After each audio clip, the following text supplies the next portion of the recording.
The ventriloquist suddenly realized that the doll in his hand was out of control and was actually saying lines that were not in the original script. The man felt so bad that he got up and prepared to leave the stage early. But then the doll suddenly asked for help from the audience. Help! I'm being kidnapped! Call a lawyer! Call a doctor! Never mind! Just get me to the nurse on time! He had just covered the doll's mouth, but the other party bit him severely. Looking at the teeth marks on his hand, it made the man even more puzzled. Has the doll become self-aware? Before he could figure out what was going on, he suddenly realized that the doll was staring at him. When he turned his head to look at it, the doll turned its back to him. The man thought it must be hallucinating, so it took out his wine and drank it. But when he looked in the mirror again, the doll was staring at him strangely. The man was at a loss for words. Just then, his boss suddenly arrived.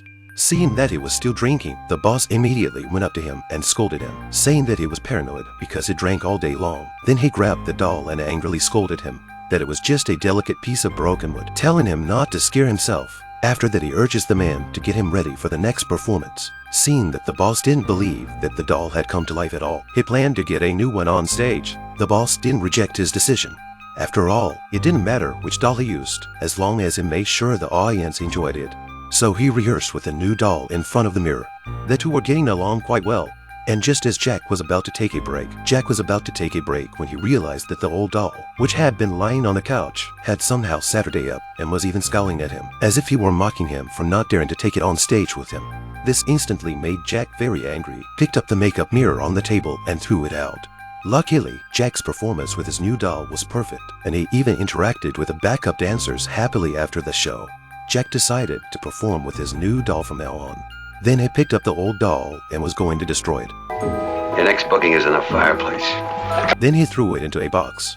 In the middle of his thoughts, he was just about to head home from work with his new doll when a strange shadow appeared on the wall in front of him. Hey, Garibaldi! Didn't you forget someone? Jack was almost scared to death and leaned against the wall in fear.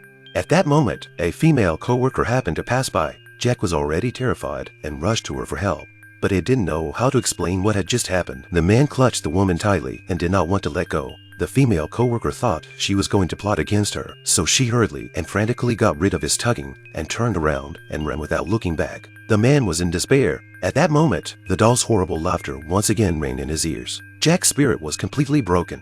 He quickly ran back to the theater, trying to escape from it all. But no matter where he hid, the horrible laughter would follow him. Jack couldn't stand it any longer, so he rushed back to the restroom.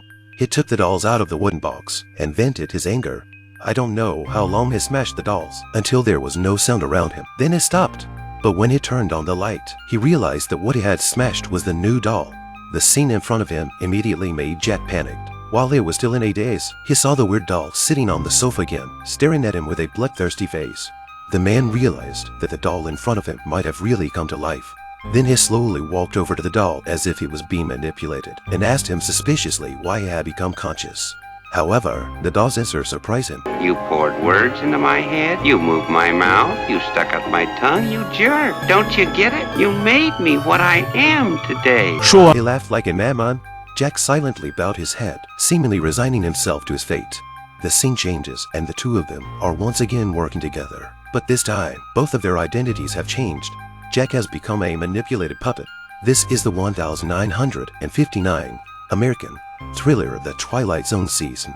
The doll in the man's hand miraculously comes to life and becomes self-aware and fights the man. The man is so frightened by him that he thinks he is hallucinating and replaces the doll with a new one for the show. But in the end, the mentally disturbed man mistook the new doll for the old one and smashed it. Owing to his fate, he chose to give up and eventually became a puppet in the hands of the dolls. This story tells us, don't be obsessed with dolls, or you will become their puppets. I'm BullDog Movie. If you like this video, please give it a thumbs up, comment and subscribe to my channel. See you next time.